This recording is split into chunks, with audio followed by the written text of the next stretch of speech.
Good morning all, कैसे हैं आप सभी। होपफुली अच्छा ही कर रहे होंगे, तभी तो आप यहाँ पर हैं। और मैं वेलकम करता हूँ, स्वागत करता हूँ सब लोगों का इन्फज के लेक्चर नंबर 6 के अंदर। Lecture number 6 obviously lecture number 5 का ही कंटिन्यूएशन होगा, लेकिन लेक्चर 6 को स्टार्ट करने से पहले मैं फटाफट रिकॉल कर लेते हैं, हम फटाफट रिकॉल करते हैं कि अब तक हमने काइनेमैटिक्स के अंदर क्या क्या पढ़ा। देखिए, काइनेमैटिक्स के अंदर जो हमने सबसे पहले इंट्रोडक्शन देखा कि भाई काइनेमैटिक्स होता है क्या। It's a branch of mechanics where we study about motion without considering the cause of motion. फिर इंट्रोडक्शन देखने के बाद हमने सबसे पहला जो सेक्शन था वो बेसिक डेफिनेशन को कवर किया था। बेसिक डेफिनेशन में हमने बहुत सारे फिजिकल क्वांटिटीज़ को डिफाइन किया था, जिन फिजिकल क्वांटिटीज़ के टर्म्स में अपन काइनेमैटिक्स को पढ़ते हैं, ठीक है ना। जैसे कि average velocity, average acceleration, instantaneous speed, distance, displacement वगैरह वगैरह हमने देख लिया था। बेसिक डेफिनेशन यानी पहला सेक्शन कंप्लीट करने के बाद अपन दूसरे सेक्शन में दूसरे सेक्शन में अपन चले गए थे, जहां पर हमने जनरल इक्वेशन डेवलप किया था। किसके लिए? काइनेमैटिक्स के लिए। जनरल इक्वेशन में मैंने आपको समझाया था कि अगर पार्टिकल का वेरिएबल एक्सेलरेशन होता है तो आप कोशिश करेंगे डेफिनेशन को यूज करने का, मतलब कैलकुलस का इस्तेमाल करेंगे अपन प्रॉब्लम को सॉल्व करने के लिए। और अगर पार्टिकल का एक्सेलरेशन कांस्टेंट होता है तो आपको इस्तेमाल करना है equation of motion. General equation develop करने के बाद हमने सेक्शन 3 स्टार्ट कर लिया था। इनफैक्ट अभी सेक्शन 3 ही चल रहा था। थर्ड सेक्शन में हमने क्या क्या कंप्लीट कर लिया था? थर्ड सेक्शन में देखिए, सबसे पहले मैं आपको यहाँ पर रिकॉल करवाता हूँ। थर्ड सेक्शन में हमने जो कंप्लीट किया था, ये देखा थर्ड का, ये था आपका काइनेमैटिक्स 1D।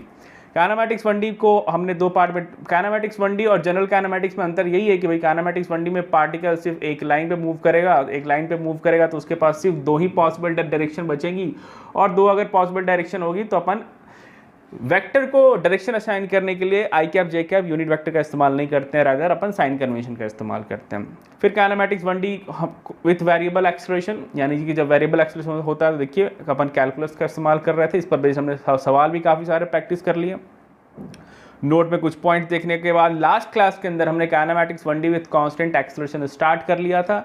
सिंपल ये इक्वेशन ऑफ मोशन लगाना होता है। ये आपके पास इक्वेशन ऑफ मोशन है जिसे आपको लगाना पड़ता है, जो कि यहाँ पर मैं फिर से बॉक्स के अंदर प्लेस कर देता हूँ। ये इक्वेशन ऑफ मोशन आपको जो होता है वो लगाना होता है, और विथ प्रॉपर साइन कन्वेंशन। यहाँ पर आई कैप जे कैप का इस्तेमाल नहीं करेंगे। और इस पर बेस हमने लास्ट क्लास के अंदर अच्छा खासा न्यूमेरिकल भी सॉल्व कर लिया था। और ये सारे न्यूमेरिकल लगाने के बाद आप अपना जो पर्पस है जेईई नीट का, उससे रिलेटेड आप कोई भी बुक सॉल्व करेंगे, मोस्ट प्रोबेबली 90% प्लस आपसे सॉल्व हो जाएगा, ठीक है ना। ये अपना गारंटी है, 90% प्लस आपसे सॉल्व हो जाएगा। आज के लेक्चर में अपन क्या बात करें? Kinematics 1D with constant acceleration का ही एक बहुत इंपॉर्टेंट और बहुत ही स्पेशल एग्जाम्पल है, वह है वर्टिकल मोशन अंडर ग्रेविटी। फिर से रिपीट कर रहा हूँ, kinematics 1D with constant acceleration. Kinematics 1D with constant acceleration का एक स्पेशल केस अपन देखने वाले हैं। वो मतलब कि सेकेंड वाले पार्ट, मतलब कि आप देखिए ओवरऑल क्या चल रहा है, स्ट्रक्चर आपको दिमाग में बिठाना होगा कि कैसे कैसे चैप्टर आउटफ्लो में मूव कर रहा है। थर्ड सेक्शन काइनेमैटिक्स 1D, उसके अंदर अपन सेकेंड वाला जो टॉपिक था, सेकेंड वाला टॉपिक क्या था आपका? Kinematics 1D with constant acceleration. इसी का स्पेशल केस की अपन बात करेंगे, और वो जो टॉपिक है मैं यहाँ पे लिख देता हूँ, kinematics 1D with constant acceleration का ही स्पेशल केस है। क्या? यहाँ पे स्टार मार्क कर देते हैं, क्या? Vertical motion under gravity. तो आज का जो लेक्चर हमारा होगा वर्टिकल मोशन अंडर ग्रेविटी को ही डेडिकेटेड होगा। यानी आज के लेक्चर में अपन वर्टिकल मोशन अंडर ग्रेविटी के ऊपर थ्योरी डेवलप करेंगे और न्यूमेरिकल प्रैक्टिस करने वाले हैं, ठीक है। पेशेंस बनाए रखिए, और धीरे धीरे हम लोग अपनी मंजिल की ओर बढ़ रहे हैं। आप भी अपनी मंजिल की ओर बढ़ रहे हैं, बस बने रहिए चैनल के साथ। Vertical motion under gravity. Gravity word से आप लोग ऑलरेडी बहुत फेमिलियर हैं, क्लास 9 से ही पढ़ते आ रहे हैं। क्लास 9 10 या इनफैक्ट आजकल तो बहुत पहले ही पढ़ा देते हैं ग्रेविटी। तो वर्टिकल मोशन अंडर ग्रेविटी क्या है, उसको अपन थोड़ा सा आपको रिकॉल करवा देते हैं। जैसे मान लीजिए ये अपना अर्थ है, ये क्या है? अपना अर्थ है, ये ग्राउंड हो गया। तो आपने कभी 9-10 में पढ़ा होगा कि अगर अपन एक पार्टिकल को अर्थ के सरफेस के आसपास, ध्यान से सुनिएगा मेरा वर्ड, अपन क्या कर रहे हैं? पार्टिकल को अर्थ के सरफेस के आसपास की मैं बात कर रहा हूँ, मैं बहुत ऊपर बात नहीं कर रहा हूँ और ज़मीन के नीचे बात नहीं कर रहा हूँ, मतलब अर्थ के सरफेस के आसपास। अब बोले सर कितना आसपास, तो generally 5% of earth of radius आप ले लीजिए। क्यों ऐसा मैं बता रहा हूँ, जब अपन ग्रेविटेशन चैप्टर पढ़ेंगे तब उसको डील करेंगे। तो 5% ऑफ अर्थ रेडियस, अर्थ का रेडियस आपको पता है 6400 किलोमीटर है, तो उसका अगर आप 5% लेंगे, सिंपली बस 5% लेंगे, तो 5% ऑफ 6400 किलोमीटर जो होगा वो 320 किलोमीटर के आसपास हो जाता है। तो अगर 320 किलोमीटर से नीचे की अपन यहाँ पर बात करने वाले, ऐसा क्यों करते हैं देखते हैं। तो आपने पढ़ा होगा कि जैसे अगर कोई पार्टिकल को अगर अपन हवा में यहाँ पे रखते हैं तो उस पार्टिकल पे एक एक्सेलरेशन एक्ट करता है, और वो acceleration toward centre of earth लगता है, टुवार्ड सेंटर ऑफ अर्थ यानी कि सरफेस ग्राउंड के परपेंडिकुलर लगता है, और वो जो एक्सेलरेशन होता है वो जी होता है, और इसको अपन क्या कहते हैं, एक्सेलरेशन ड्यू टू ग्रेविटी। और इसकी वैल्यू क्या होती है, 9.8 मीटर पर सेकेंड स्क्वायर होता है, जिसको अप्रॉक्सीमेटली न्यूमेरिकल सॉल्व करने के लिए कभी कभी अपन 10 मीटर पर सेकेंड स्क्वायर भी लिखते हैं। यानी कि अर्थ के सरफेस के आसपास मतलब कि 320 किलोमीटर के रेंज के अंदर अगर अपन पार्टिकल को रखते हैं या छोड़ देते हैं तो पार्टिकल पे एक कांस्टेंट एक्सेलरेशन एक्ट करता है, जिसकी वैल्यू होती है 9.8 मीटर पर सेकेंड स्क्वायर, जिसको न्यूमेरिकल सॉल्व करने के लिए अपन 10 मीटर पर सेकेंड स्क्वायर के बराबर लगभग लिख सकते हैं, और इसको अपन एक्सेलरेशन ड्यू टू ग्रेविटी कहते हैं। और ये जो एक्सेलरेशन कहाँ से आया, क्यों आया, आपके बारे में थोड़ा आइडिया है। क्या आइडिया भाई, ये एक्सेलरेशन अर्थ की वजह से आया। अर्थ पार्टिकल को अपनी ओर खींचता है किसी फोर्स से, उस फोर्स को अपन ग्रेविटेशनल फोर्स कहते हैं, और उस फोर्स अपॉन मास करने से ये चीज़ चलाता है। फिलहाल अपन काइनेमैटिक्स पढ़ रहे हैं, तो काइनेमैटिक्स के अंदर अपन सिर्फ और सिर्फ मोशन की स्टडी करेंगे without considering the cause of motion. ठीक है, तो थोड़ा बहुत बस आपको ये चीज़ जान लेना है कि अर्थ के आसपास किसी भी बॉडी को अपन छोड़ते हैं, फेंकते हैं या कैसा भी करते हैं, तो पार्टिकल के ऊपर, बॉडी के ऊपर एक कांस्टेंट एक्सेलरेशन एक्ट करता है जो कि अर्थ के सरफेस के टुवार्ड्स लगता है, जिसकी वैल्यू 9.8 मीटर पर सेकेंड स्क्वायर होती है। ठीक है, ये फैक्ट है, इसको याद रखिएगा। क्यों होता है, क्यों का कारण डायनेमिक्स देगा, यानी कि अगले चैप्टर ऑनवर्ड जो भी अपन थ्योरी डेवलप करेंगे, Newton laws of motion, circular motion वगैरह पढ़ते जब अपन ग्रेविटेशन चैप्टर में चलेंगे, तो एक्सेलरेशन ड्यू टू ग्रेविटी एक बहुत बड़ा टॉपिक है। इनफैक्ट एक लेक्चर के अंदर अपन सिर्फ और सिर्फ इसी के ऊपर डिस्कशन करने वाले हैं। तो फिलहाल बस दिमाग में यही बिठाना है। क्या बिठाना है आपके दिमाग में कि अर्थ के आसपास किसी पार्टिकल को छोड़ते हो तो 9.8 मीटर पर सेकेंड स्क्वायर एक्सेलरेशन अर्थ की वजह से पार्टिकल को लगता है, ये ध्यान में रखिएगा। ठीक है, अब यही वर्टिकल मोशन अंडर ग्रेविटी, और ये जो एक्सेलरेशन है हमेशा टुवार्ड सेंटर ऑफ अर्थ है, यानी कि परपेंडिकुलर टू द सरफेस रहने वाला है। और अगर अपन बहुत ज़्यादा लंबे चौड़े डायमेंशन में बात नहीं करेंगे तो ये एक्सेलरेशन जो होता है वो कांस्टेंट होता है। ये एक्सेलरेशन कैसा होता है, कांस्टेंट होता है, इसलिए इसको मैंने बोला है special case of kinematics 1D with constant acceleration. तो kinematics 1D with constant acceleration के प्रॉब्लम पर कैसे सॉल्व करते हैं, यूजिंग इक्वेशन ऑफ मोशन। तो यहाँ पर भी अपन इसके जो प्रॉब्लम होंगे वो सॉल्व करेंगे यूजिंग इक्वेशन ऑफ मोशन। हालांकि इस पे जो भी प्रॉब्लम होता है उसको जनरली मैंने 4 पार्ट में कैटेगराइज कर लिया है, ताकि आपको ज़्यादा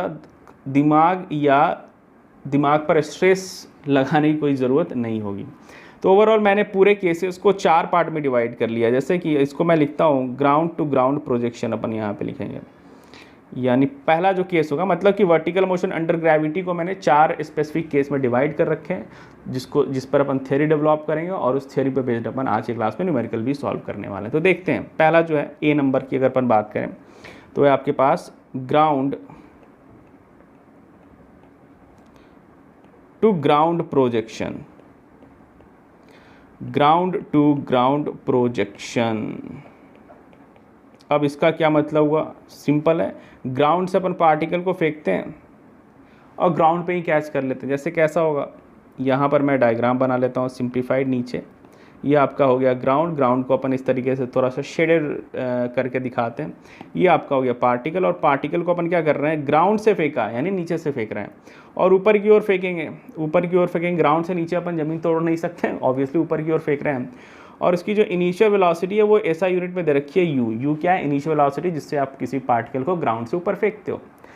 तो ऐसा ऑब्जर्व करते हो आप कि ये पार्टिकल जो होता है वो ऊपर तो जाता है, लेकिन थोड़ा ऊपर जाने के बाद वो वापस उसी पाथ पे रिटर्न कर जाता है। यानी ये भी 1D मोशन है, जिस पाथ को फॉलो किया उसी पाथ को वापस चला गया, यानी ऊपर गया और उसी पाथ पे नीचे चला गया।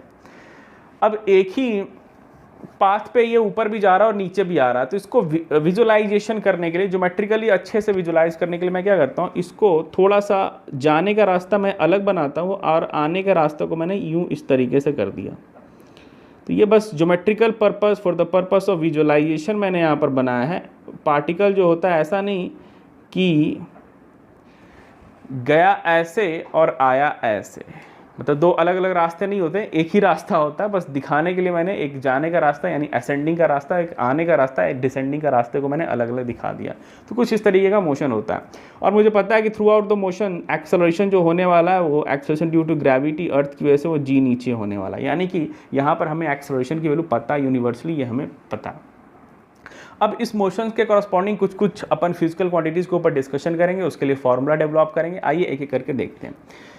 तो ग्राउंड टू ग्राउंड प्रोजेक्शन में सबसे पहले जो है अपन बात करने वाले हैं, फर्स्ट नंबर में अगर अपन यहाँ पे लिखें तो वो अपन बात करेंगे, ये हटा लिया, फर्स्ट नंबर में अगर अपन बात करेंगे तो अपन बात करेंगे टाइम ऑफ असेंडिंग, या टाइम ऑफ एसेंड भी अपन इसे कह सकते हैं, या टाइम एसेंड टाइम भी अपन कह सकते हैं, कुछ भी कह लीजिए, जैसे जैसे मैंने लिख लिया इसको एसेंड टाइम। एसेंड टाइम मतलब कि टी ए मतलब नीचे से ऊपर जाने में कितना समय लगा होगा, ये पहला पर्पस है। हमारे पास नॉन वेरिएबल क्या है, यू इनिशियल वेलोसिटी और एक्सेलरेशन ड्यू टू ग्रेविटी। तो मैं चाहता हूं कि आप इसको एक न्यूमेरिकल की तरह लीजिए, चीज़ों को रटने के बजाय आप इसको समझिए, न्यूमेरिकल की तरह अपन इसको लेंगे और सॉल्व करने की कोशिश कीजिए कि भाई पार्टिकल को नीचे से ऊपर जाने में, ऊपर मतलब कि मैक्सिमम हाइट तक जाने में कितना समय लगा होगा, इस पर दिमाग लगाइए। ठीक है। अच्छा, इस टाइप का मोशन अगर आपको याद हो, कांस्टेंट एक्सेलरेशन का जब मैं एग्जांपल करा रहा था हॉरिजॉन्टल डायरेक्शन में, तो आपको याद हो वहाँ पर मैंने एक कॉन्सेप्ट आपको समझाया था कि जब भी इनिशियल वेलोसिटी वेक्टर और कांस्टेंट एक्सेलरेशन दोनों अपोजिट सेंस में होते हैं, तो पार्टिकल की वेलोसिटी शुरुआत में क्या होती है, कम होते होते होते होते जीरो हो जाती है, फिर जीरो के बाद पार्टिकल पलट जाता है। कुछ वैसा यहाँ भी हो रहा है। देखिए इनिशियल वेलोसिटी जो है ऊपर की ओर है और एक्सेलरेशन नीचे की ओर है, तो शुरुआत में क्या हो रहा होगा, जैसे जैसे पार्टिकल नीचे से ऊपर जा रहा होगा तो उसकी वेलोसिटी घटती जाएगी, क्योंकि एक्सेलरेशन वेलोसिटी के अपोजिट है, स्पीड घटेगी। रिकॉल कीजिए, तो पार्टिकल की स्पीड घटते घटते घटते घटते घटते घटते टॉप मोस्ट पॉइंट पे क्या हो जाती है, वेलोसिटी जीरो हो जाती है। और फिर जब वो नीचे की ओर मूव करेगी, क्यों मूव करेगी, क्योंकि एक्सेलरेशन है। इट इज़ क्वाइट पॉसिबल कि पार्टिकल के पास एक्सेलरेशन हो, वेलोसिटी नहीं हो, एक पॉइंट ऑफ टाइम जैसे टॉप मोस्ट पॉइंट पे। इस पर कभी कभी थ्योरेटिकल सवाल भी पूछे जाते हैं, क्या पॉसिबल है ऐसा कि पार्टिकल की वेलोसिटी नहीं है और पार्टिकल एक्सेलरेट कर रहा है? बिल्कुल पॉसिबल है। ये वाला केस आपके पास दिख रहा है। इस वाले केस में टॉप मोस्ट पॉइंट पे पार्टिकल की वेलोसिटी जीरो, वेलोसिटी मतलब इंस्टेंटेनियस वेलोसिटी जीरो। ऐसा नहीं है कि पार्टिकल हमेशा पे वहीं पे पड़ा रहेगा, वेलोसिटी जीरो है लेकिन एक्सेलरेशन हमेशा लग रहा है। तो एक्सेलरेशन लगने की वजह से वेलोसिटी बदल जाएगी, वेलोसिटी अब आपकी नीचे की ओर हो जाएगी, नीचे की ओर होगा, और जब नीचे की ओर होगी तो वेलोसिटी एक्सेलरेशन दोनों सेम डायरेक्शन में होंगे, पार्टिकल की स्पीड बढ़ेगी बढ़ेगी बढ़ेगी और फिर वो ज़मीन को आके हिट कर जाती है। चलिए, मोशन को थोड़ा सा फील कर लिया हमने, अब टाइम ऑफ एसेंट की अपन बात करते हैं, यानी एसेंट टाइम की बात करते हैं। तो अपन इक्वेशन ऑफ मोशन लगा देते हैं। जैसे मान लीजिए टी की वैल्यू जीरो पे अपन मान लेते हैं, पार्टिकल को हमने ऊपर फेंका है और टी की वैल्यू कैपिटल टी ए पे वो ऊपर पहुंच गया है ना। तो इक्वेशन ऑफ मोशन नीचे लोअर मोस्ट पॉइंट और अपर वाले पॉइंट के बीच अगर अपन लगा दें, और कौन इक्वेशन ऑफ मोशन लगाएंगे अपन, v equals to u plus a t. बोलो सर यही क्यों लगा रहे हो, क्योंकि देखिए मुझे फाइनल वेलोसिटी पता है जीरो, इनिशियल वेलोसिटी नोन है यू, एक्सेलरेशन नीचे की ओर है तो माइनस जी। अब यहाँ पे साइन कन्वेंशन भी आपको लगाना पड़ेगा। साइन कन्वेंशन आपके मर्जी के ऊपर, आप जो मर्जी सो चूज कर सकते हो। फिलहाल मैंने जो साइन कन्वेंशन और बाय डिफ़ॉल्ट लगभग हर लिटरेचर में यही फॉलो किया जाता है कि ऊपर वाले जो भी वेक्टर क्वांटिटीज होंगे उसके आगे आप प्लस लिखोगे और नीचे वाले के अलॉन्ग आप माइनस लिखोगे। तो देखो यू जो वेक्टर है वो ऊपर की ओर है तो मैंने इसके ऊपर क्या लगा दिया, प्लस लगा दिया, और एक्सेलरेशन आपका नीचे की ओर है तो मैंने लगा दिया माइनस ऑफ जी। और जिस इंस्टेंट पे वेलोसिटी जीरो हो रहा है उस समय टाइम की वैल्यू कितनी हो गई, टी है। तो यहाँ से आप आसानी से रीअरेंज करके आप लिख सकते हो कि टाइम ऑफ एसेंट की वैल्यू कितनी होगी, यू बाई जी, यानी कि नीचे से ऊपर जाने में जो समय लग गया वो यू बाई जी है। याद रखना है, आसान है, यू बाई जी। दूसरा जो फिजिकल क्वांटिटी अपन बात करेंगे वो है डिसेंट टाइम। डिसेंट टाइम मतलब कि ऊपर से नीचे आने में जो समय लग गया, आप इसको इस तरीके से भी लिख सकते हैं, descent time T D. T D मतलब ऊपर से नीचे आने में कितना समय लग गया, ऊपर यानी कि कौन सा पॉइंट, ये वाला पॉइंट। तो ऊपर से नीचे आने में जो समय लग गया उसको अपन टी डी कह रहे हैं। ये कैसे फाइंड करेंगे भाई, ये फाइंड करने का कोई तरीका समझाइए। ऊपर से नीचे आने में कितना समय लगेगा, कोई आइडिया किसी को कोई आइडिया है? ठीक है, ऊपर से नीचे आने का समय अपन निकालते हैं। लेकिन मेरे दिमाग में एक और चीज़ आ रही, अगर मैंने टोटल टाइम ऑफ फ्लाइट निकाल लिया, अगर मैंने टोटल टाइम ऑफ फ्लाइट निकाल लिया और टोटल टाइम ऑफ फ्लाइट से मैंने एसेंट टाइम को सब्ट्रैक्ट कर दिया, तो मेरे पास टी डी निकल के आ जाएगा। तो मैं यहाँ पर थोड़ा सा गैप छोड़े चलता हूँ और अब अपन बात करेंगे total time of flight. Total time of flight कहने का मतलब यह है कि पार्टिकल कितने समय तक हवा में था। Total time of flight, total time of flight that is T की बात करेंगे। ये अपन बहुत आसानी से निकाल सकते हैं, हालांकि ऊपर वाला भी अपन काफ़ी आसानी से निकाल सकते हैं, टी डी वाला भी। लेकिन एक अप्रोच में आपको सबसे पहले टोटल टाइम ऑफ फ्लाइट निकाल के बताता हूँ कि टोटल टाइम ऑफ फ्लाइट कैसे निकालते हैं। देखिए टोटल टाइम ऑफ फ्लाइट जो होता है वो अपन कैसे निकालते हैं। पार्टिकल जो है, टोटल टाइम ऑफ फ्लाइट में पार्टिकल कहाँ पर होगा, लोअर मोस्ट पॉइंट पे होगा, यानी कि जहाँ से गया वापस वहीं पे चला गया। तो इस पूरे टाइम इंटरवल में अगर अपन बात करें, यानी नीचे से ऊपर गया, ऊपर से वापस नीचे आया, इस पूरे टाइम इंटरवल में पार्टिकल का जो डिस्प्लेसमेंट है वो कितना, जीरो है, क्योंकि जहाँ से गया वहाँ से आ गया। और आपसे टाइम पूछा है, तो डिस्प्लेसमेंट टाइम और एक्सेलरेशन पता है और इनिशियल वेलोसिटी पता है। तो इन सारे वेरिएबल को कोरिलेट करता हुआ आपके पास जो इक्वेशन ऑफ मोशन पढ़ा हुआ, वो कौन सा इक्वेशन ऑफ मोशन आपने पढ़ा है, यू टी है इसकी value you t plus half a t square, लगा दीजिए इक्वेशन ऑफ मोशन। ऐसे आपका डिस्प्लेसमेंट है, डिस्टेंस नहीं है, तो इसके जगह पे लग देंगे जीरो, कि भाई कितने समय में डिस्प्लेसमेंट जीरो हो गया, यानी पार्टिकल जहाँ से चला वापस वहीं पे आ गया, तभी तो इनिशियल फाइनल पोजीशन सेम, यानी कि डिस्प्लेसमेंट जीरो हो गया। इनिशियल वेलोसिटी प्लस है u, और जितने टाइम में हुआ उसको अपन फिलहाल t लिख लेते हैं। एक्सेलरेशन आपका माइनस ऑफ g है, तो माइनस को यहाँ पे लिखते हैं, ये t का स्क्वायर है। यहाँ से टाइम में क्वाड्रेटिक इक्वेशन बन रहा है जिसको आप आसानी से सॉल्व कर सकते हैं। gt/2 हो गया, that must be equal to 0। तो यहाँ से टाइम की जो वैल्यू वो 2 निकल के आ गई, एक तो 0, ऑब्वियसली t की वैल्यू 0 सेकंड पे पार्टिकल का डिस्प्लेसमेंट 0 ही होगा, तो ये हमारा आंसर नहीं हो सकता। और दूसरा जो टाइम निकल के आ गया, आप इस फैक्टर को 0 करेंगे तो आपके पास निकल के आता है 2u/g। तो ये जो दूसरा फैक्टर आया वही आपका आंसर हो जाएगा, यानी कि टोटल समय कितना लग जाएगा, 2u/g। 2u/g याद रखना है, 2u/g, यानी कि एक पार्टिकल को आपने u स्पीड से नीचे से ऊपर फेंका तो टोटल टाइम ऑफ फ्लाइट जो हो जाएगा वो 2u/g हो जाएगा। और टोटल टाइम ऑफ फ्लाइट में, यानी कि नीचे से ऊपर जाने में और वापस ऊपर से नीचे आने में जो समय लगा वो 2u/g है, और नीचे से ऊपर जाने में समय u/g है, तो टाइम ऑफ डिसेंट कितना आ जाएगा, 2u/g माइनस u/g। तो देखिए टाइम ऑफ डिसेंट निकालने के लिए, यानी टी डी निकालने के लिए मैं क्या करूँगा, total time minus of T A कर लेंगे। टोटल टाइम की जगह पर अपन लिख लेंगे 2u/g, और टी ए की जगह पर ऊपर हमने निकाला u/g। इसको सॉल्व कर लेंगे तो टी डी की वैल्यू कितनी देगी, u/g, यानी कि आने का समय और जाने का समय दोनों बराबर है, बराबर है, बराबर है। याद रखना भाई क्या, कि नीचे से ऊपर जाने में समय लग गया u/g, ऊपर से नीचे आने में समय लग गया u/g, और पूरा समय लग गया 2u/g। याद रहेगा, time of ascent, time of descent and total time of flight. ठीक है, बढ़िया। फटाफट अगला जो फिजिकल क्वांटिटी हमारे इंटरेस्ट का यह सवाल बार बार आपसे पूछता है, वो पूछता है मैक्सिमम हाइट। मैक्सिमम हाइट पे चले आते हैं 4th नंबर पे।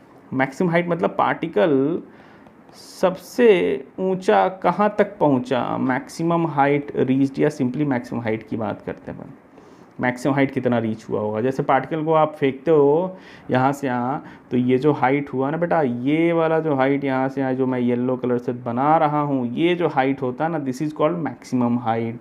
अब ये मैक्सिमम हाइट कैसे नहीं निकालेंगे, इसको भी निकालने का एक तरीका देखिए भाई, अगर अपन लोअर मोस्ट पोजीशन इनिशियल और हाईएस्ट मोस्ट पॉइंट के बीच अगर अपन इक्वेशन ऑफ मोशन लगा लें, कौन सा equation of motion, v² = u² + 2s। बोले सर आपके दिमाग में, आपने तो पहले से पढ़ रखा है इसलिए आपके दिमाग में आ जाता है। नहीं बेटा, ऑब्वियसली मैंने पहले से पढ़ा हुआ है, लेकिन जब मैं भी शुरुआत कर रहा था तो मुझे भी पढ़ना पड़ा था, मुझे भी मेहनत करना पड़ा था, और आप अभी उस फेज में हैं तो आपको भी वो मेहनत करना पड़ेगा। अब मेरे दिमाग में या इन जनरल आपके दिमाग में क्यों ऐसा इक्वेशन ऑफ मोशन आया, देखिए सवाल में आपके पास पता है कि हाईएस्ट मोस्ट पॉइंट पे मैक्सिमम हाइट पे वेलोसिटी कितनी है, 0 है। इनिशियल वेलोसिटी आपको पता है u है। एक्सेलरेशन आपको पता है नीचे की ओर है g, और आपसे डिस्प्लेसमेंट पूछा है, यानी कि मैक्सिमम हाइट पूछी है, s की वैल्यू h है। यानी इन इक्वेशन को कोरिलेट करते हुए आपके पास कौन सा इक्वेशन बैठता है दिमाग में, v² = u² + 2s, वही अपन लगाने वाले हैं। v² = u² + 2as। Kinematics 1D। Final velocity highest most point पे कितना होने वाला, 0। इनिशियल वेलोसिटी u² से स्टार्ट किया गया, प्लस एक्सेलरेशन आपके पास कितना है, माइनस ऑफ g, और जो डिस्प्लेसमेंट होगा उसी को अपन h लिख रहे हैं। इस इक्वेशन को रीअरेंज करेंगे, मैक्सिमम हाइट का फॉर्मूला आपके पास आ जाएगा u²/2g। तो ये भी काफ़ी इंपॉर्टेंट फॉर्मूला है, बार बार सवाल में रहता है, और जब आप न्यूमेरिकल प्रैक्टिस करते हैं ना, तो ये डेटा न याद करते हुए भी याद हो जाता है। तो ऐसा कोई टेंशन नहीं लेना, आप बस कैजुअली इसको देख, कैजुअली मतलब कि रटना नहीं है बैठ के, अपने को कैजुअली नज़र मार देना है, और अगर आप प्रॉब्लम सॉल्व करेंगे तो धीरे धीरे धीरे धीरे आपसे ये अच्छे से सॉल्व हो जाएगा फॉर श्योर। तो आपने टाइम ऑफ एसेंट निकाल लिया, डिसेंट टाइम निकाल लिया, टोटल टाइम ऑफ फ्लाइट निकाली, मैक्सिमम हाइट निकाला। एक और चीज़ के ऊपर बात करेंगे, velocity, striking velocity. Striking velocity का मतलब ये होता है कि किस वेलोसिटी से पार्टिकल वापस आके ज़मीन को हिट करेगा, यानी ऑब्वियसली वो वापस आ रहा है, तो किस वेलोसिटी से पार्टिकल जो है वो वापस आकर उसको हिट करेगा। देखिए कोई भी अगर ढंग का सवाल होगा, ढंग का इन द सेंस कि दिमाग लगा कर अगर कोई सवाल बनाया हुआ होगा तो ये बहुत कम चांसेस है कि इन फॉर्मूले से सवाल आपसे पूछे जाएंगे। सवाल जो बढ़िया होता है हमेशा डेरिवेशन बेस्ड होते हैं। Derivation based in the sense आप अगर आप थियोरी को अच्छे से समझ रहे हैं कि ये चीज़ें कहाँ से कैसे आ रही हैं, उस चीज़ पे सवाल अच्छे आते हैं। इसलिए मैं सोच आपको समझा रहा हूँ, चीज़ों को रटवा नहीं रहा हूँ, समझा के आपको पढ़ा रहा हूँ।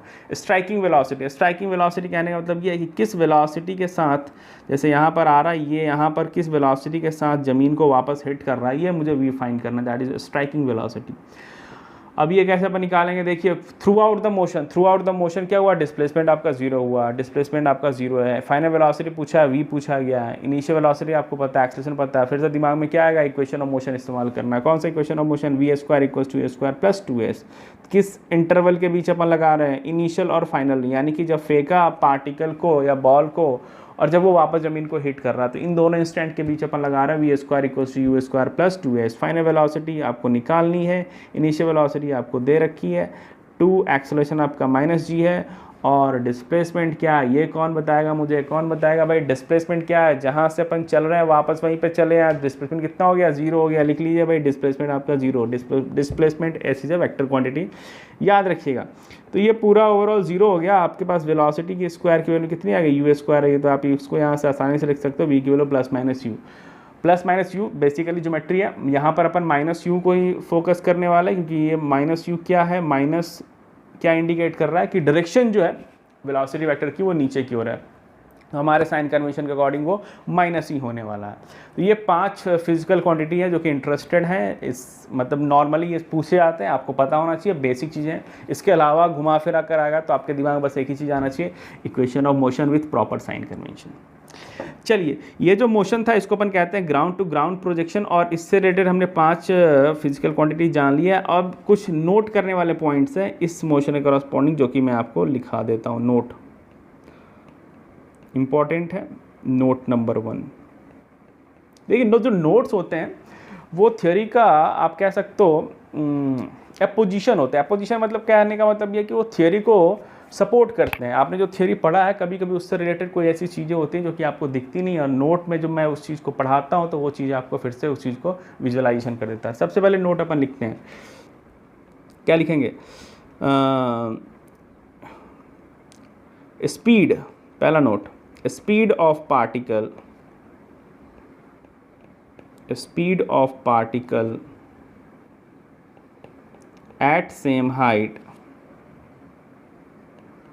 at same height while ascending and descending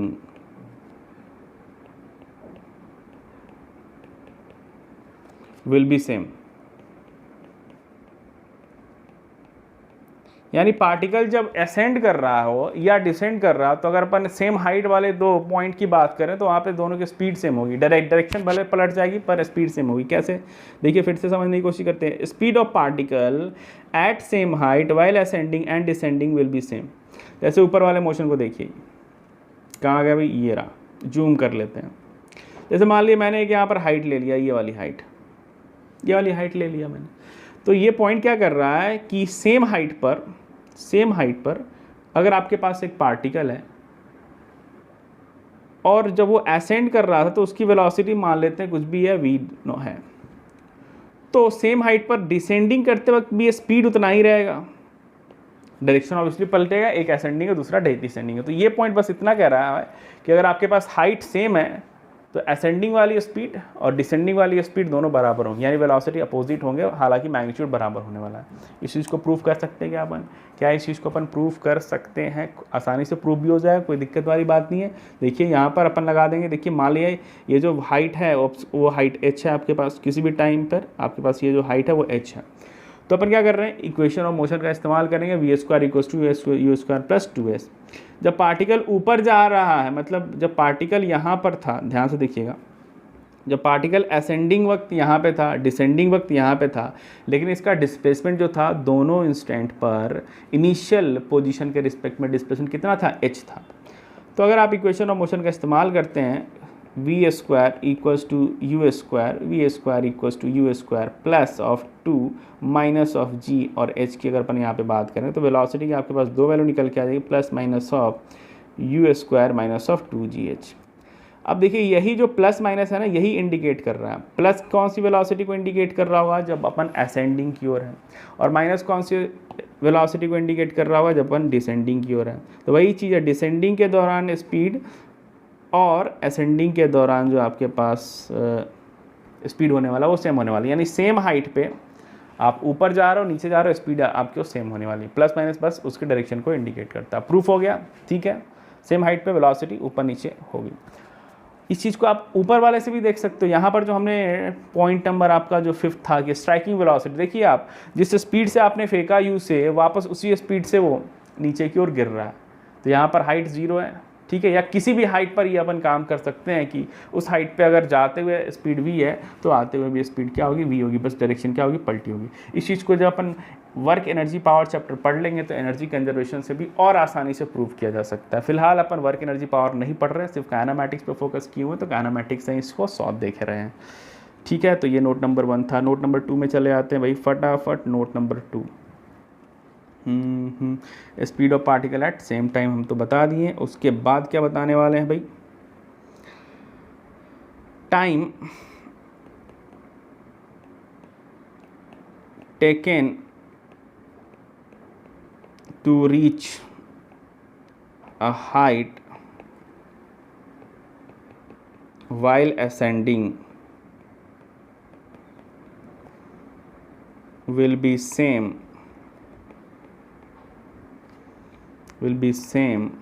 या will be equal to time taken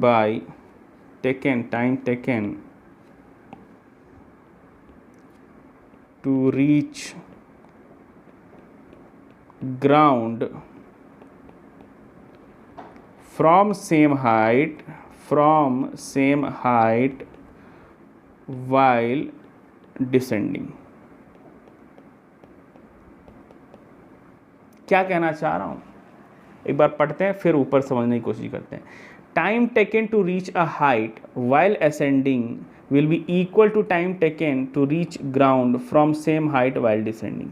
कहने मतलब क्या है समझते हैं। यहाँ पे जैसे एक हाइट जो हमने लिया है, कहाँ गया भाई, हाँ, ये जो हाइट हमने लिया है h हाइट लिया है, तो मान लीजिए कौन सा कलर ले लें अपन, ये वाला ले लेते हैं, येलो। तो उस हाइट तक पहुँचने में ज़मीन से जो टाइम लगा वो टाइम मान लीजिए t1 लगता है या t लगता है। तो वही टाइम वापस जब उस हाइट से पार्टिकल जब नीचे की ओर आएगा तो वापस वही टाइम लगेगा t, यानी h हाइट तक पहुंचने में ज़मीन से जो टाइम लगा t, वापस जब वो डिसेंड हो रहा होगा तो उसी हाइट से ज़मीन को रीच करने में समय कितना लगेगा, t लगेगा। दोनों टाइम सेम होने वाला। वही चीज़ यहाँ पर देखिए मैंने ये लिख रखा है, time taken to reach a height, obviously from ground यहाँ पे और इंक्लूड कर सकते हैं अपन। कहाँ से मूव कर रहे हैं, ग्राउंड से ही ऊपर मूव कर रहे हैं, फ्रॉम ग्राउंड। इसको थोड़ा सा एडजस्ट कर लेते हैं, कहाँ गया भैया, हाँ, ग्राउंड फ्रॉम ग्राउंड। देखिए time taken to reach a height from ground while ascending, ऊपर जाते वक्त ज़मीन से किसी हाइट तक पहुंचने में अगर समय जो लगा will be equal to time taken to reach ground तक रीच करने में from same height while descending, यानी उतरते वक्त उतना ही समय लगेगा।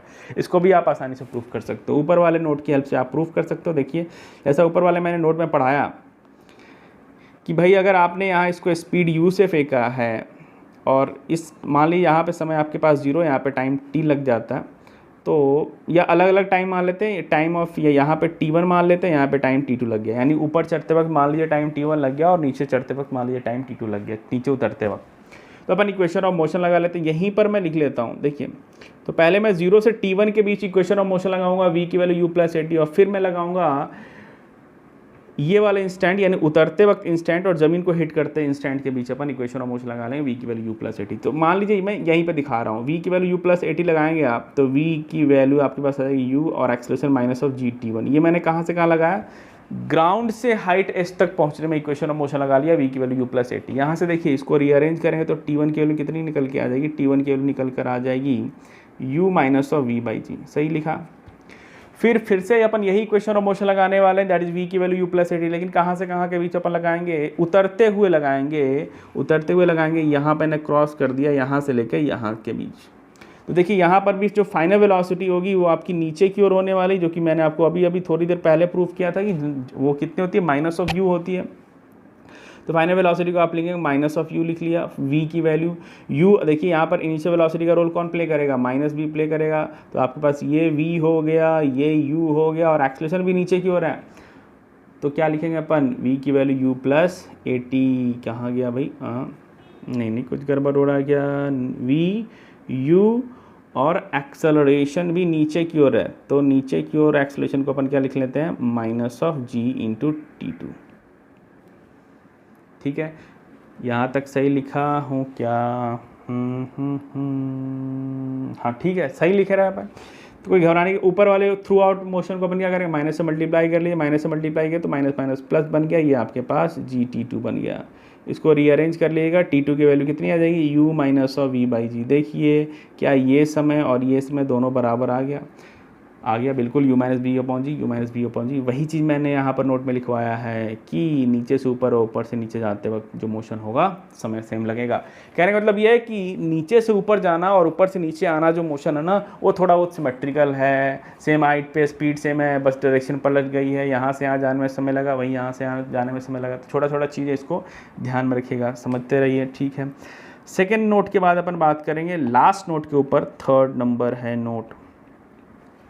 ये जो थर्ड नंबर नोट है, ये कभी कभी सवाल में पूछता है। देखिए अभी जो अपन बात कर रहे थे उसमें हमने एयर ड्रैग की बात नहीं की थी या एयर रेजिस्टेंस की बात नहीं की थी, लेकिन रियल लाइफ में क्या होता है, जब भी कोई पार्टिकल हवा में मूव करता है तो apart from acceleration due to gravity, velocity के अगेंस्ट एक और ड्रैग लगता है, एक और रिटार्डिंग फोर्स लगता है जो कि एयर लगाता है। विस्कोसिटी चैप्टर जब अपन पढ़ेंगे तो यहाँ पर इस ड्रैग के ऊपर थोड़ा बहुत और डिस्कशन करेंगे।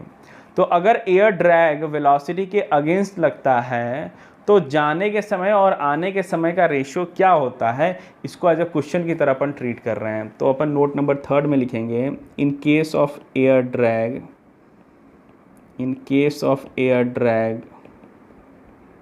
और ये जो एयर ड्रैग को अपन कैसे कंसीडर कर रहे हैं, एक कांस्टेंट रिटार्डेशन की तरह। In case of air drag assuming constant retardation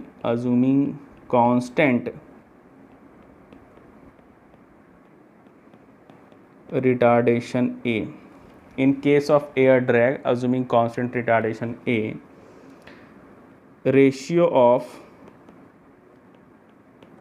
ascent time TA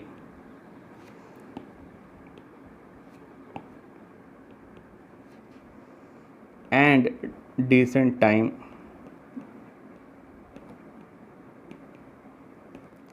TD will be, इसको आप क्वेश्चन की तरह सॉल्व कीजिए। देखिए एयर ड्रैग जो होता है हमेशा रिटार्ड करता है, यानी वेलोसिटी के अगेंस्ट एक्सेलरेशन लगने वाला है। तो मैं यहाँ पर थोड़ा सा ये नोट नंबर 3 को थियोरी के पार्ट में इसलिए इंक्लूड करते हैं क्योंकि काफ़ी पॉपुलर है, ये पता होना चाहिए। कभी कभी सवाल में एयर ड्रैग पे भी पूछ लिया जाता है कुछ। जैसे मान लीजिए इसको क्वेश्चन की तरह ट्रीट करेंगे, अपने पास एक पार्टिकल है और पार्टिकल को हमने क्या कर दिया, ऊपर की ओर फेंक दिया। तो पार्टिकल ऊपर तो गया लेकिन अब की बार एयर ड्रैग भी है और फिर वापस भी आ गया। वो दोनों पाथ सेम होता है लेकिन विजुअलाइजेशन पर्पस के लिए अपन इसको अलग अलग बना के चल रहे हैं। तो फिलहाल in case of air drag assuming constant retardation, यानी कि एयर ड्रैग जो है वो कांस्टेंट रिटार्डेशन ए प्रोवाइड कर रहा है, ये समहाउ अपने को पता है। Ratio of ascent time T and descent time मैं आपको यहाँ पे बता रहा हूँ, लेकिन इसको करने के बाद आपके पास आइडिया लग जाए कि इसके अलावा अगर वेलोसिटी वगैरह भी दे रखा हो या कुछ और भी चीज़ें दे रखी होंगी तो वो भी आपसे हो जाएगा। जैसे मान लीजिए आपके पास ऑब्वियसली टॉप मोस्ट पॉइंट से पलटी खाया तो यहाँ पर वेलोसिटी क्या होगी, 0 होगी।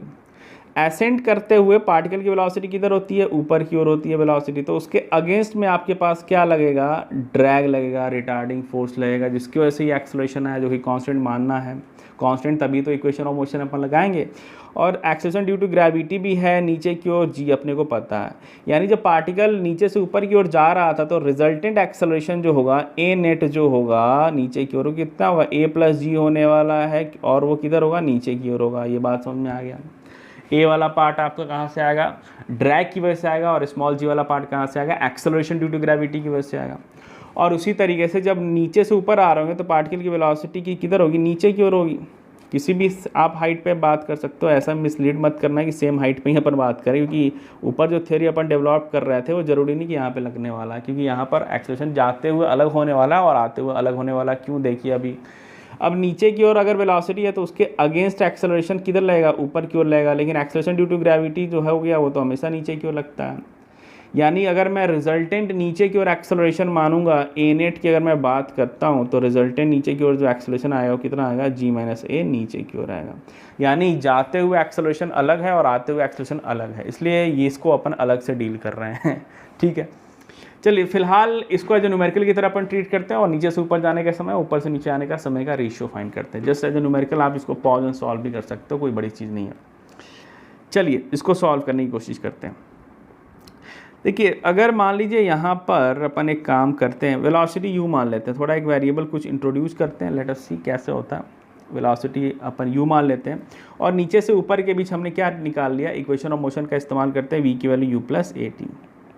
तो फाइनल ऊपर वेलोसिटी 0 है, इनिशियल वेलोसिटी आपके पास u है, और रिटार्डेशन नीचे से ऊपर जाते वक्त a प्लस जी है, ये आपके पास क्या आ जाएगा, टी ए आ जाएगा। यानी टाइम ऑफ एसेंट जो होता है वो नॉर्मली u बाई जी होता है, लेकिन यहाँ पे u बाई जी प्लस ए होगा क्योंकि रिजल्टेड रिटार्डेशन बढ़ गया है। ठीक है, क्लियर है यहाँ तक, बढ़िया, कोई दिक्कत नहीं है।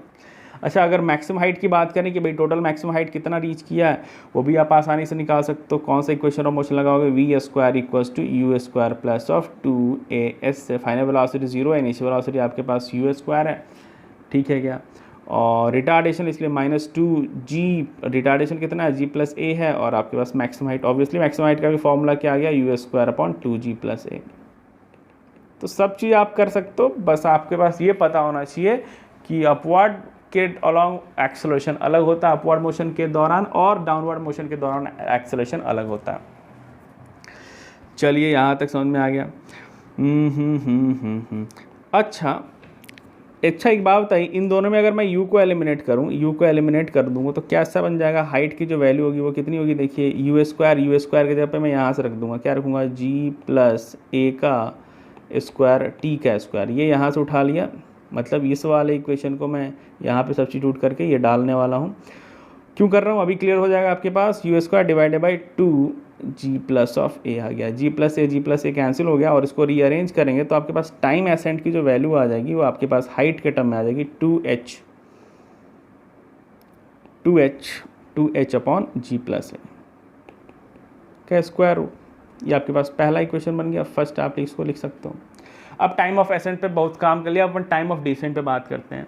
देखिए टाइम ऑफ डिसेंट में अपन बात करेंगे तो अपन इक्वेशन ऑफ मोशन लगा देंगे। देखिए ये आपके पास मैक्सिमम हाइट है जो कि आपने ऑलरेडी फाइंड किया हुआ है ना, और अपन ऊपर वाले पॉइंट और नीचे वाले पॉइंट के बीच इक्वेशन ऑफ मोशन लगा देते हैं। और कौन सा इक्वेशन ऑफ मोशन अपन लगाएंगे, s equals to u t plus half a t square. तो s के जगह पे नीचे की ओर डिस्प्लेसमेंट है तो minus h, sign convention as usual, ऊपर वाले को पॉजिटिव नीचे वाले को माइनस लेकर चल रहे हैं, तो माइनस एच एस u आपका इनिशियल वेलोसिटी। देखिए टॉप मोस्ट पॉइंट पे ये मेरा इनिशियल पॉइंट हो जाएगा ऊपर से नीचे आते वक्त, और ऊपर से नीचे आते वक्त अगर ये मेरा इनिशियल पॉइंट हो गया तो वहाँ पर वेलोसिटी कितनी हो गई, 0 हो गई। जिस टाइम इंटरवल के बीच अपन लगाते हैं उसकी इनिशियल को अपन इनिशियल वेलोसिटी कहते हैं, उसके फाइनल को अपन फाइनल वेलोसिटी कहते हैं। तो डिस्प्लेसमेंट u की वैल्यू हो गई 0, टाइम तो t लग गया, रिटार्डेशन नीचे की ओर है तो minus of half g t d का स्क्वायर। डिसेंट देखिए ये कैंसिल हो गया, माइनस माइनस कैंसिल हो गया, और यहाँ से आप टाइम dt को बहुत टी को आप आसानी से निकाल सकते हो, रीअरेंज कर लीजिए 2h अपॉन, अच्छा नीचे आते वक्त ये काम हमने गलत किया कि भाई नीचे आते वक्त जो रिजल्टेंट एक्सेलरेशन नीचे की ओर हो तो g माइनस ए है, g माइनस ए है नीचे आते वक्त, ऊपर जाते वक्त अलग है, तो यहाँ पर हमने g लिखकर गलत काम किया। हमें क्या लिखना पड़ेगा, g माइनस ऑफ ए लिख लीजिए g माइनस ऑफ ए। ठीक है, अब अपन इसको रीअरेंज करेंगे, ये कितना आ गया 2h g माइनस ऑफ ए, अपना काम बन गया। ये इक्वेशन नंबर 2 है। अब आप इसको कंपेयर कर सकते हो रेशियो वगैरह, अगर आपको याद रखना है तो याद भी रख सकते हैं, नहीं याद रखना है तो आप इसका रेशियो भी देख सकते हैं। टी अपॉन आ गया T D, T upon T D के लिए कितनी आएगी, √h/√2h आपका कैंसिल आउट हो जाएगा, और g माइनस ए जो हो गया वो ऊपर हो गया, g प्लस ए आपका नीचे हो गया। आप यहाँ से देख सकते हो कि टाइम ऑफ एसेंट कम है, टाइम ऑफ डिसेंट ज़्यादा है। ठीक है ना, टाइम ऑफ एसेंट आपका क्या है, डेनोमिनेटर ज़्यादा, टाइम ऑफ एसेंट आपका कम है, और टाइम ऑफ डिसेंट आपका क्या है, ज़्यादा है। ठीक है, तो ये आप इसको एक न्यूमेरिकल की तरह इसको देख सकते हैं। चलिए, तो यहाँ पे आपका पहला सेक्शन जो हो गया कंप्लीट हो गया। अभी तक आज की क्लास में मैंने आपको क्या क्या पढ़ाया वो फटाफट समरी कर लेते हैं। आज की क्लास के अंदर वर्टिकल मोशन अंडर ग्रेविटी हमने स्टार्ट कर लिया था, जो कि स्पेशल केस है kinematics 1D with constant acceleration का। यहाँ पर एक्सेलरेशन नीचे की ओर होता है। ग्राउंड टू ग्राउंड प्रोजेक्शन हमने देख लिया। ग्राउंड टू ग्राउंड प्रोजेक्शन में से रिलेटेड 5 फिजिकल क्वांटिटी हमने देखे, और नोट में ये 3 स्पेशल केसेस देखे। स्पेशल केसेस नहीं है, रादर ये स्पेशल न्यूमेरिकल की तरह आप इसको ट्रीट कर सकते हो, और ये रिजल्ट याद रखिएगा, कैलकुलेशन थोड़ा आपका फास्ट बन जाएगा। अब अपन आते हैं B number. Ground to ground projection करने के बाद अब अपन आते हैं बी नंबर। इसको 100% किया, बी नंबर पे चले आते हैं। बी नंबर में अपन बात करेंगे ग्राउंड टू ग्राउंड प्रोजेक्शन, यानी कि दूसरा अपन बात करेंगे ड्रॉपिंग फ्रॉम सम हाइट। किसी हाइट से अपन क्या करते हैं, ड्रॉप कर देते हैं। किसी हाइट से अपन क्या कर देते हैं, इसको ड्रॉप कर देते हैं। ड्रॉपिंग फ्रॉम सम हाइट, जैसे मान लीजिए आपके पास कोई बिल्डिंग है, छत हो गया, ये आपकी छत हो गई।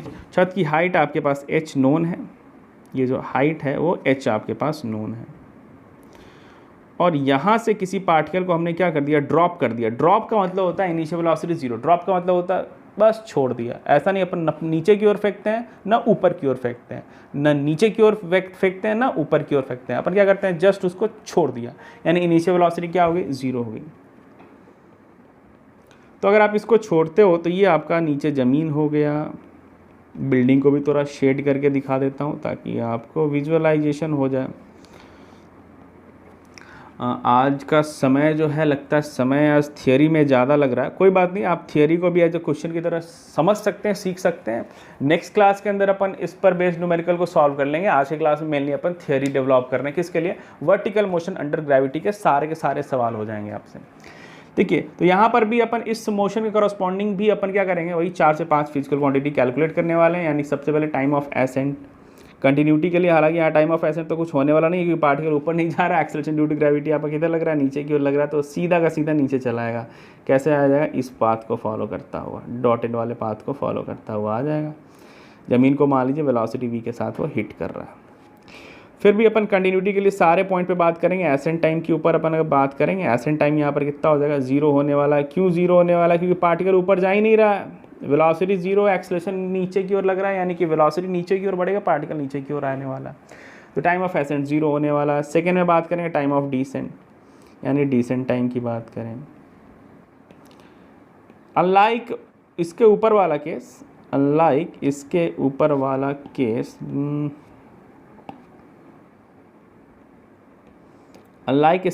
केस, यहाँ पर अपने को क्या पता, ऊपर वाले केस में आपके पास इनिशियल वेलोसिटी पता था, यहाँ भी पता है u=0, लेकिन वो हाइट h भी पता है। अब की बार अपने को हाइट पता होता है कि जहाँ से अपन पॉइंट को छोड़ रहे हैं, तो ये हाइट अगर आपको पता है तो डिसेंट टाइम भी आप आसानी से निकाल सकते हो। SQL ut plus half at², ऊपर से लेकर नीचे की भी आप लगा लो।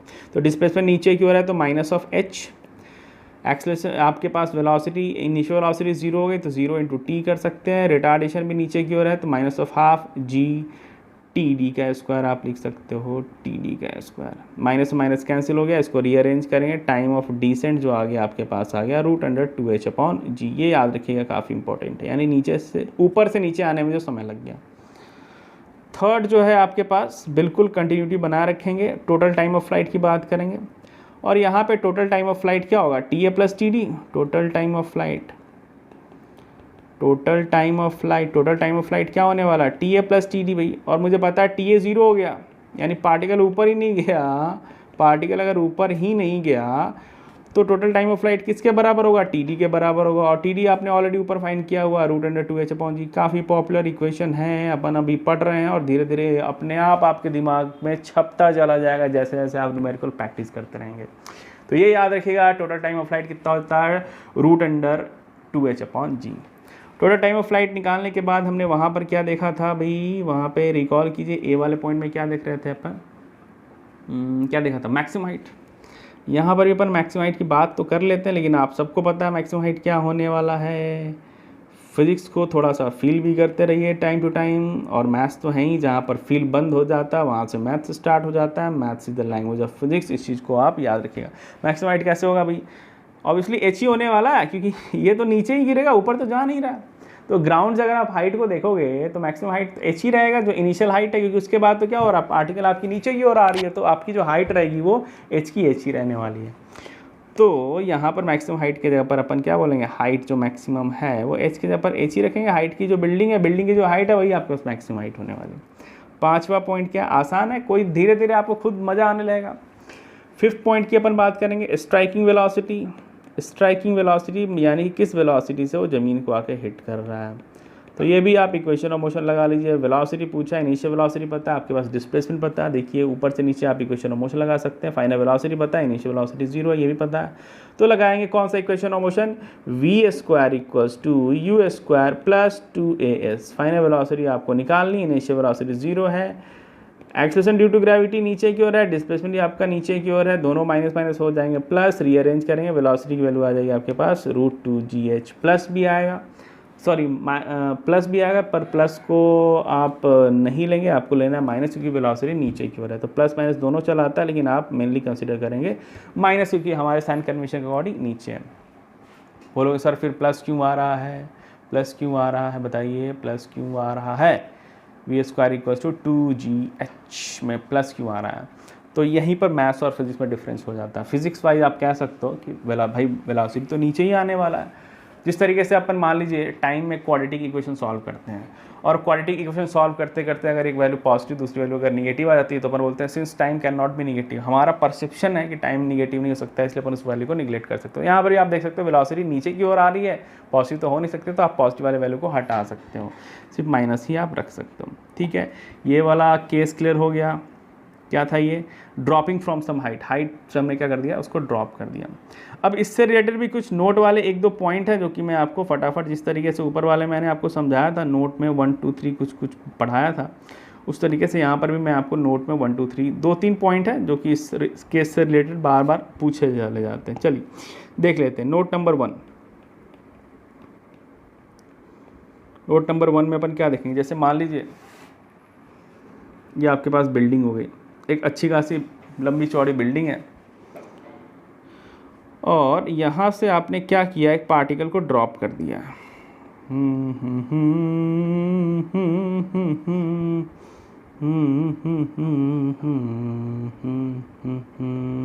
ये पार्टिकल को किया आपने ड्रॉप। तो अगर मैं इक्वल टाइम इंटरवल की बात करूं, अगर मैं सक्सेसिव इक्वल टाइम इंटरवल की बात करूंगा, तो सक्सेसिव इक्वल टाइम इंटरवल में सक्सेसिव डिस्टेंस का रेशियो क्या होगा, यही वाला पार्ट है। ठीक है ना। तो मैं नोट नंबर 1 में लिखूंगा ratio of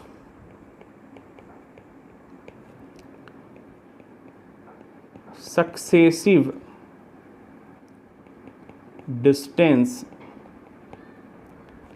in successive time interval, in successive time interval, successive equal time interval की बात कर रहे हैं। Equal time interval, equal time interval कहने का मतलब ये है, कहने का मतलब ये है कि अगर मैं इक्वल टाइम इंटरवल ले लूँ, ratio of successive distance in successive equal time interval, यानी मैं इक्वल टाइम इंटरवल 1 सेकंड का हो सकता है, 2 सेकंड का हो सकता है, 1.5 सेकंड का हो सकता है, जो भी। लेकिन अगर मैं इक्वल टाइम इंटरवल लेके चलता हूँ तो इन इक्वल टाइम इंटरवल के रेशियोज में सक्सेसिव डिस्टेंस का रेशियो कितना होगा वो अपन समझने की कोशिश करते हैं। जैसे मान लीजिए मैंने T0 का इंटरवल ले लिया, तो पहले T0 में पार्टिकल जो होगा वो इतना डिस्टेंस ट्रेवल कर रहा है, मतलब यहाँ से यहाँ चला गया। फिर दूसरे में ये कहाँ से कहाँ चला गया, मान लीजिए डिस्टेंस इसने यहाँ से यहाँ डिस्टेंस कवर कर लिया। फिर तीसरे टाइम इंटरवल में ये डिस्टेंस क्या होगा, ये बढ़ता ही जाएगा, क्योंकि एक्सेलरेटेड है तो नीचे डिस्टेंस वो क्या होगा, बढ़ता ही जाएगा। तो अगर ये यहाँ से यहाँ जाने में, मान लीजिए अगर मैं यहाँ से टाइम को काउंट करता हूँ, तो यहाँ पर अगर टी की वैल्यू जो है, ड्रॉप को थोड़ा अलग कहीं दिखाते हैं। ऑब्वियसली ड्रॉप वाला केस कोई डिस्कस कर रहे हैं अपन, लिख लेते हैं, फिर भी ड्रॉप है ये। तो अगर मैं इस वाले केस को t की वैल्यू 0 कह रहा हूँ, तो यहाँ पर t की वैल्यू कितनी हो गई होगी, T0 हो गई होगी। यहाँ पर t की वैल्यू कितनी हो गई होगी, 2T0 हो गई होगी। यहाँ पर t की वैल्यू कितनी होगी, 3T0 हो गई होगी। तो जो टाइम इंटरवल है वो आपका इक्वल है, 0 से T0, T0 से 2T0, 2T0 से 3T0। तो 0 से T0 के बीच जो डिस्टेंस ट्रेवल कर रहा है, लेट्स से उसकी वैल्यू S1 है। फिर आपका T0 से 2T0 के बीच जो डिस्टेंस ट्रेवल कर रहा है वो S2 है। 2T0 से 3T0 जो डिस्टेंस ट्रेवल कर रहा है S3 है। एंड उसी तरीके से आगे भी सो ऑन अपन अगर करते जाएंगे। तो आपसे S1, S2, S3 का रेशियो पूछा है। ये काफ़ी पॉपुलर सवाल है, लगभग वो हर लिटरेचर में चला जाता है। तो बेसिक चीज़ है, इसको पता होना ही चाहिए, इसलिए मैंने इसको नोट में ले लिया। ऑब्वियसली कुछ नहीं करेंगे अपन, इक्वेशन ऑफ मोशन का इस्तेमाल करेंगे। देखिए ड्रॉप है यानी मेरा इनिशियल पॉइंट जो होगा वो हमेशा मैं टॉप मोस्ट पॉइंट को लूँगा, क्योंकि वहाँ पे ड्रॉप है यानी इनिशियल वेलोसिटी 0 है। इनिशियल वेलोसिटी 0 है और मैं इक्वेशन ऑफ मोशन, कौन सा इक्वेशन ऑफ मोशन का इस्तेमाल करने वाला हूँ, एस की value ut plus half AT square. तो एस की value ut plus half AT square में इनिशियल वेलोसिटी को मैं क्या करने वाला हूँ, 0 करने वाला हूँ। तो देखिए हम यहाँ पर कुछ इक्वेशन लिखता जा रहा हूँ, साइड में ही इक्वेशन बना लेते हैं। जैसे मैंने लिखा S1 को मैं क्या लिख सकता है, u तो हमेशा 0 है, टॉप मोस्ट पॉइंट, यहाँ पर वेलोसिटी कितनी हो गई, 0 हो गई इनिशियल वेलोसिटी। तो 0 वाला पार्ट हटा दिए, डायरेक्टली अपन लिखेंगे हाफ एक्सेलरेशन नीचे की ओर है, डिस्प्लेसमेंट भी नीचे की ओर है। तो नीचे कोई मैंने पॉजिटिव बना ली, क्योंकि बार बार इस साइड भी निगेटिव इस साइड निगेटिव लिखे कट करने से अच्छा है कि आप दोनों साइड को, अब नीचे वाले को अपन क्या कर लेते हैं, कन्वेंशन पॉजिटिव बना लेते हैं। तो एक्सेलरेशन भी आपका पॉजिटिव आ जाएगा g, और आपका डिस्प्लेसमेंट भी पॉजिटिव आ जाएगा। तो S1 के वैल्यू आप लिख सकते हो हाफ GT0 स्क्वायर लिख सकते हैं। उसी तरीके से S1 प्लस S2, देखिए टाइम इंटरवल को जो है वो मैंने ऊपर वाले को ही हमेशा इनिशियल बनाया, यानी कि S1 से S2 यानी टोटल डिस्टेंस कवर करने में समय कितना लग गया होगा, 2T0 लग गया होगा। तो आप यहाँ से लिख सकते हो हाफ G 2T0 का स्क्वायर। और इन दोनों को अगर अपन सब्ट्रैक्ट करते हैं तो देखिए S1 आपका कैंसिल हो जाएगा, LHS में आपके पास बचेगा S2, और यहाँ से हाफ G और यहाँ पे 4T0 का स्क्वायर, यहाँ पे T0 का स्क्वायर कितना बन जाएगा, 3T0 का स्क्वायर। तो आपके पास S1 चला आया, S2 चला आया। उसी तरीके से अपन S3 भी निकालने के लिए क्या करेंगे, फिर अपन S1 plus S2 plus S3 की बात करेंगे। S1 plus S2 plus S3 यानी कि ऊपर से लेके ये 3T0 तक कितना टोटल डिस्प्लेसमेंट हुआ। तो उस इंटरवल में फिर से अपन ut plus half AT square की अगर बात करेंगे तो इनिशियल वेलोसिटी क्या हो गई आपके पास, 0 हो गई है। तो इनिशियल वेलोसिटी अगर आपके पास 0 है तो लिख लीजिए यहाँ पर इनिशियल वेलोसिटी 0 और एक्सेलरेशन आपका नीचे की ओर, तो हाफ G और 3T0 का स्क्वायर कर लेंगे। 3T0 भैया इतना मोटा क्यों हो गया भाई, इसको पतला करो यार थोड़ा सा। लिख लेते हैं 3T0 का स्क्वायर। और फिर अपन क्या करेंगे, इन दोनों को अब की बार सब्ट्रैक्ट करेंगे। इन दोनों को सब्ट्रैक्ट करो तो S1 S2 आपका कैंसिल आउट हो जाएगा, आपके पास LHS में बचेगा S3, और यहाँ पे आपके पास बचेगा हाफ G और 3T0 का स्क्वायर यानी कि 9T0 का स्क्वायर और 9T0 का स्क्वायर, और यहाँ पे 2T0 का स्क्वायर मतलब 9 माइनस 2 का स्क्वायर 4, 9 माइनस 4 की वैल्यू कितनी हो जाएगी, 5T0 का स्क्वायर हो जाएगा।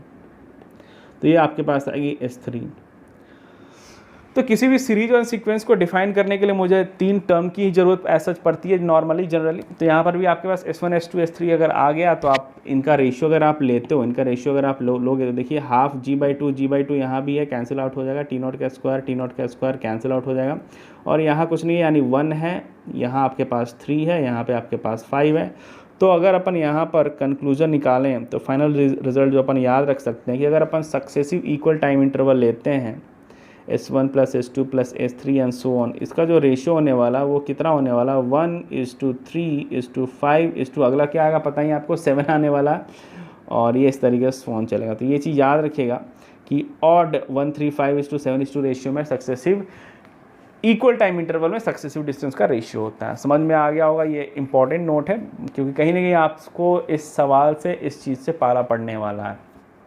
तो बेहतर आप इसको थियोरी में ही समझ लीजिए। तो ये आपका नोट नंबर 1 था। बिल्कुल इसी से मिलता जुलता एक और नोट है, लेकिन यहाँ पर अपन टाइम और डिस्टेंस का रोल अपन अलग अलग कर देंगे। यानी अगले जो नोट में मैं बात करूँगा वो इक्वल डिस्टेंस की बात होगी और आपसे टाइम का रेशियो पूछा जाएगा। तो वो भी अपन नोट नंबर 2 में देखते हैं। तो रेशियो ऑफ सक्सेसिव डिस्टेंस के बजाय अगर मैं यहाँ पे लिखूँगा सेकेंड नंबर नोट का heading, ratio of successive time in covering successive equal distance। ठीक है, बिल्कुल ऊपर वाला ही केस है। अब की बार अपने को टाइम का रेशियो पूछा गया, डिस्टेंस आपके पास सेम दे रखा है। फिर से थियोरी उसी तरीके से डेवलप करने वाला है। ये आपके पास आ गया है ग्राउंड, ये आपके पास आ गई है बिल्डिंग, अच्छी खासी है बिल्डिंग की हाइट। यहाँ पर भी आप ऊपर वाले में ग्राउंड बना सकते थे, नहीं बना सकते। फिलहाल ग्राउंड से अपन कॉलिजन नहीं मानने वाले, मतलब बहुत अच्छी खासी हाइट की बात कर रहे हैं। पर यहाँ पर आपने पार्टिकल को क्या कर दिया है भाई, ड्रॉप कर दिया है, आपने कर दिया है इसको ड्रॉप। अब अपन जो डिस्टेंस लेंगे वो इक्वल लेंगे, यहाँ से भी इक्वल ले लिया, फिर आपका पार्टिकल यहाँ पहुँच गया, फिर यहाँ पहुँच गया, यहाँ पहुँच गया। फिलहाल 3 में ही काम करेंगे, ये आपके पास, ये आपके पास, और ये सारे के सारे डिस्टेंस जो है वो आपके पास s है। और मान लीजिए t की वैल्यू 0 पर पार्टिकल यहाँ पर है, और t की वैल्यू t1 पे पार्टिकल यहाँ पर है, t की वैल्यू t2 पे पार्टिकल यहाँ पर है, t की वैल्यू t3 पे पार्टिकल यहाँ पर है। तो सवाल में आपसे t1 t2 t3 का रेशियो नहीं पूछा है, t1 t2 t3 का रेशियो नहीं पूछा है, rather t1 - 0 upon t2 - t1 t3 - मतलब कि टाइम कितना लग रहा है दो सक्सेसिव कवर करने में डिस्टेंस, उसका रेशियो पूछा है, एग्जैक्ट टाइम का रेशियो नहीं पूछा है। तो ratio of successive time interval अपन यहाँ पे लिख सकते हैं, ऊपर वाले को आप सक्सेसिव टाइम इंटरवल भी लिख सकते हैं। सक्सेसिव टाइम ऊपर लिख लीजिए इंटरवल, इंटरवल की बात कर रहे हैं, एग्जैक्ट टाइम की बात नहीं कर रहे हैं। तो ratio of successive time interval in covering successive equal distances. तो मुझे t1 देखिए, पहले तो अपन 0 से t1 के बीच इक्वेशन ऑफ मोशन लगा लेंगे। सिंपल s की value ut + ½ at square, u की वैल्यू 0 होने वाली। यहाँ पर हमेशा इसी इंटरवल को अपन इनिशियल बोल के चलेंगे ताकि इक्वेशन हमारा सिंप्लीफाइड बने। तो इसके जगह पे अपन रखेंगे ut + ½ at स्क्वायर, u की वैल्यू 0 हो गई। आप लिख सकते हो directly half acceleration g। Obviously नीचे वाले को मैं पॉजिटिव लेकर चल रहा हूँ, आपकी मर्जी, जिधर मर्जी साइन कन्वेंशन आप उधर बना सकते हैं। इसके जगह पर ut + ½ at स्क्वायर, यहाँ पर कितना आ जाएगा t1 का स्क्वायर। तो यहाँ को अगर आप रीअरेंज करोगे तो t1 की वैल्यू कितनी आ जाएगी, मुझे टाइम से मतलब है, तो रीअरेंज करें, क्रॉस मल्टीप्लाई करें तो 2s/g आ गई, ये पहला इक्वेशन बन गया। फिर उसी तरीके से मैं 0 से t2 के बीच में अगर मैं रेशियो निकालता हूँ तो आपके पास डिस्टेंस कितना हो जाएगा, 2s हो जाएगा। और फिर इनिशियल आपके पास ड्रॉप वाला है, इनिशियल कंडीशन हमेशा ऊपर वाले के ऊपर बात कर रहा है, तो हाफ एक्सेलरेशन आपके पास फिर से g आ गया, और टोटल टाइम कितना लग गया, t2 का स्क्वायर हो गया। इसको रीअरेंज करेंगे तो t2 की जो वैल्यू आपके पास आ जाएगी 2 × 4s/g हो जाएगी। उसी तरीके से आप t2 तक हमने निकाल लिया, इनफैक्ट 0 से t1 निकाल लिया, 0 से t2 निकाल लिया, 0 से t3 भी निकाल के देख लेते हैं। 0 से t3 में कितना आ जाएगा टोटल डिस्टेंस, 3s आने वाला है, तो हाफ g t3 का स्क्वायर। रीअरेंज कर देंगे तो t3 की वैल्यू कितनी आ जाएगी, 2 × 3 = 6s/g का रेशियो। ये आपके पास ये इक्वेशन नंबर 2 था, ये थर्ड इक्वेशन बन गया। आप आगे बढ़ सकते हैं, चलिए एक और आगे बढ़ के अपन देख लेते हैं। मान लीजिए ये t की वैल्यू t पर पार्टिकल जो है वो यहाँ पहुँच गया, तो t की वैल्यू t4 तक भी अगर आपको लगाना है तो टोटल डिस्टेंस कितना ट्रेवल हुआ, s, यहाँ भी s ले लीजिए तो 4s हो गया, और यहाँ भी आप ut + ½ at स्क्वायर में g टोटल टाइम लग गया आपके पास t4 का स्क्वायर। ध्यान रखिएगा t1 t2 t3 4 जो है वो टाइम इंटरवल नहीं है, टाइम इंस्टेंट है। तो t4 को अगर अपन यहाँ पे रीअरेंज करेंगे तो कितना आ जाएगा, 4 × 2 = 8sg। इतना काफ़ी है सीक्वेंस सीरीज बनाने के लिए। अब मेरे से पूछा क्या गया है, मेरे से देखिए सवाल में मेरे से इंटरवल पूछा गया, यानी मुझे पूछा गया t1 - 0 का रेशियो, t2 - t1 का रेशियो, t3 - t2 का रेशियो, एंड सो ऑन, इस तरीके से पूछा। हालांकि लगता है कि मैंने एक्स्ट्रा कैलकुलेट कर लिया, पर कोई बात नहीं। तो t1 - 0 करेंगे, देखिए t1 तो ऑलरेडी हमने फाइंड कर रखा है, t1 - 0 करेंगे तो कितना आ जाएगा, √2s/g, √2 2s/g लिख लेते हैं यहाँ पे, square root of 2s/g that must be equals to, अब देखिए t1 आपके पास पता है, t2 पता है, t3 पता है, चलिए सब्ट्रैक्ट करके लिखते चलेंगे अपन। तो t2 माइनस ऑफ t1 आप करोगे तो कितना आ जाएगा बताइए, t2 माइनस ऑफ t1 अगर अपन करेंगे तो आपके पास आ जाएगा square root of 4s/g minus of square root of 2s/g, ठीक है। उस तरीके से t3 माइनस t2 अगर अपन करेंगे तो ये कितना आ जाएगा, square root of 6s/g minus of 4s/g, और ये सो ऑन इस तरीके से चलता रहेगा। इसको और सिंप्लीफाई कर लेते हैं, देखिए रूट 2s/g मुझे हर जगह कॉमन दिखाई दे रहा है, ये रूट 2s/g जो है मुझे हर जगह कॉमन दिखाई दे रहा है। तो रूट 2s/g को अगर अपन कॉमन निकालते हैं, कैंसिल आउट करें, तो इधर आपके पास बन जाएगा 1, और यहाँ पर भी आपके पास देखिए यहाँ पर 4 जो है वो 2 × 2 लिख सकते हैं, इसको रूट 2 माइनस ऑफ इसको आप 1 लिख सकते हैं। 1 को आप जनरलाइज करने के लिए रूट 1 भी लिख सकते हैं, क्योंकि स्क्वायर रूट ऑफ 1 1 ही होता है, कोई टेंशन लेने वाली बात नहीं है। फिर यहाँ पर भी अगर अपन 2 का फैक्टर हटाएंगे तो रूट 3 बचेगा, और यहाँ भी अगर आप उसका फैक्टर हटाओगे तो कितना बनेगा, रूट 2 बनेगा, और यही इसी तरीके से चलता रहेगा। तो ये भी फैक्ट आप याद रख सकते हो, ये भी रेशियो आसानी से आप याद रख सकते हो। रूट 1:2 रूट 2 माइनस रूट 1, या इसको और जनरलाइज करने के लिए रूट 0 भी लिख सकते हैं अपन, root 2 minus root 1, root 3 minus root 2, अगला कौन सा टर्म आएगा, root 4 minus root 3, root 5 minus root 4, इस तरीके से शो होना चलता रहेगा। तो ये दो नोट जो हैं वो काफ़ी आपके पास इंपॉर्टेंट वाले हैं, जो कि बार बार लिटरेचर में कहीं ना कहीं आपको घुमा फिरा के पूछ लिया जाता है। तो यहाँ पर आपका बी वाला जो पार्ट हो गया वो कंप्लीट हो गया। कहाँ गया भैया आपका बी वाला पार्ट, कहाँ थे अपन, ये वाला ड्रॉपिंग फ्रॉम हाइट। तो ग्राउंड टू ग्राउंड प्रोजेक्शन देख लिया, ड्रॉपिंग फ्रॉम हाइट भी हमने देख लिया। फिलहाल आज के लेक्चर में अपन इतना ही रहने देते हैं, क्योंकि वीडियो 1 घंटे से ऊपर का लगभग बन चुका है, इसको थोड़ा सा कम करना पड़ेगा। और अगले लेक्चर के अंदर अपन सी केस भी देखेंगे, डी केस भी देखेंगे, ये 4 केस देखेंगे वर्टिकल मोशन अंडर ग्रेविटी का, और फिर उस पर बेस्ड अपन न्यूमेरिकल जो है वो अगले लेक्चर के अंदर सॉल्व करेंगे। फिलहाल आज के लिए इतना ही रहने देते हैं। आप थियोरी को आराम से तसल्ली से पढ़िए, वीडियो को पॉज कर करके देखने की कोशिश कीजिए, समझने की कोशिश कीजिए। फिर भी उसके बावजूद भी कोई डाउट आता है तो आप कमेंट सेक्शन में अपना फीडबैक दे सकते हैं, डाउट पूछ सकते हैं। वीडियो अच्छा लग रहा है तो लाइक करिए, अपने दोस्तों को बताइए, उनके साथ शेयर कीजिए। फीडबैक देने के लिए कमेंट कर सकते हैं और शेयर करते चलिए, ठीक है। तो आज इतना ही रहने देते हैं और मिलते हैं अपन नेक्स्ट क्लास में। तब तक के लिए टाटा बाय बाय, पढ़ते रहिए, मस्त रहिए।